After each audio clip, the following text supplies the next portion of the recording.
Assalamualaikum warahmatullahi wabarakatuh. Perkenalkan, nama saya Fahri Anandika dari kelas 12 IPA 3. Pada kesempatan kali ini saya akan mengerjakan tugas sejarah, yaitu mewawancarai salah satu anggota keluarga tentang kebijakan-kebijakan pada saat Orde Baru, khususnya kebijakan politik dan kebijakan ekonomi.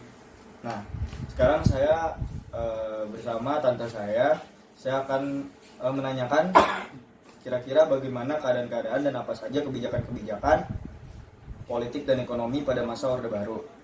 Nah, jadi itu kira-kira gimana kebijakan-kebijakan politik sama ekonomi pada saat pemerintahan Orde Baru. Oke. Ini dijelasin dulu masa Orde Baru itu apa. Karena Indonesia mengalami beberapa kali masa dalam arti sebutan untuk sistem pemerintahan.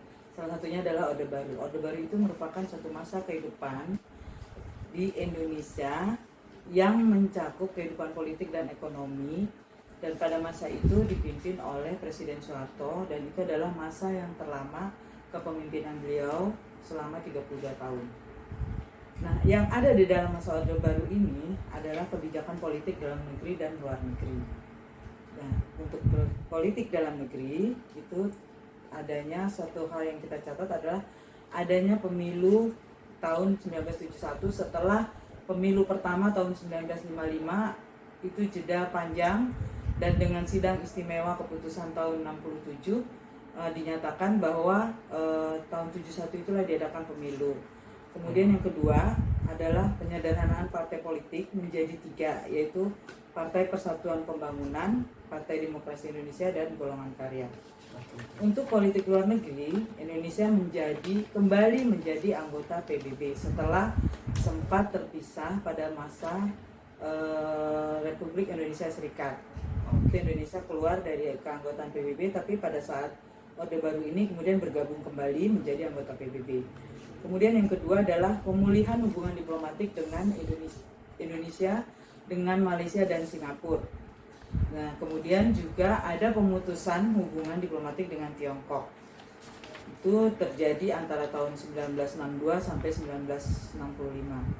Kemudian yang ketiga, adanya kerjasama regional dan internasional, yaitu pembentukan ASEAN. Di sini Indonesia merupakan salah satu negara yang ikut terlibat dalam pembentukan ASEAN. Kemudian, ya, itu secara luar negeri. Jadi Indonesia mulai dikenal secara internasional. Lebih banyak orang yang akan melihat atau menanamkan investasi dengan kerjasama antara ASEAN maupun negara lainnya, diantaranya KTT non-blok. Nah, di situ pula Indonesia kemudian ikut berperan dalam KTT non-blok. Untuk bidang ekonomi, itu yang paling terkenal pada masa Orde Baru adalah trilogi pembangunan, yaitu 1, pertumbuhan ekonomi yang cukup tinggi.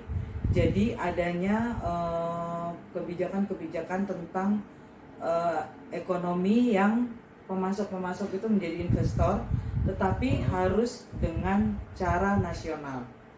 Nah, yang kedua adalah pemerataan pembangunan untuk terciptanya keadilan sosial bagi seluruh masyarakat Indonesia, dan itu sesuai dengan Pancasila pada sila kelima. Nah, kemudian yang ketiga adalah stabilitas nasional yang sehat dan dinamis. Artinya, dengan adanya ekonomi yang baik dan pertumbuhan yang sangat baik, tentunya akan membuat suatu stabilitas atau keamanan maupun penjagaan di dalam negeri itu sendiri menjadi kuat.